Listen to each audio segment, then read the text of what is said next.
অনেকে অভিযোগ করে আল্লাহ আমার এটা দেয় নাই, ওইটা দেয় নাই, আমি এটা পাই নাই, ওইটা পাই নাই। ও পায়, আমি পাই না কেন? ওর চাকরি হয়, আমার হয় না কেন? ওর ব্যবসায় লাভ, আমার লস কেন? ওর বউ সুন্দরী, আমার টাকা লাগেন? আছে না নাই? না, অভিযোগ করবেন না।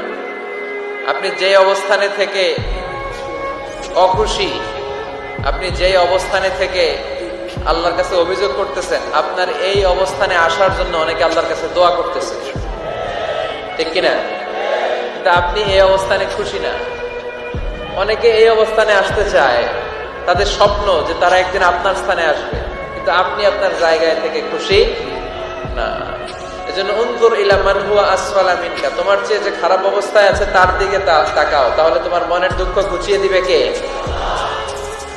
আপনার চেয়ে যে খারাপ অবস্থানে আছে তার দিকে দেখেন কি অবস্থা। আপনি এইটা চান, ওইটা চান, কত কিছু লাগবে আপনার।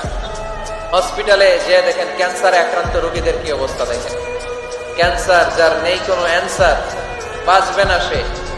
ওরে যে জিজ্ঞেস করেন, ভাই আমি তো বাড়ি চাই, গাড়ি চাই, আমার অনেক অভিযোগ, আমি এটা চাই, ওটা চাই, তুমি কি চাও? ক্যান্সার আক্রান্ত রোগীটা বলবে, আমি কিচ্ছু চাই না, আমি খালি বাঁচতে চাই।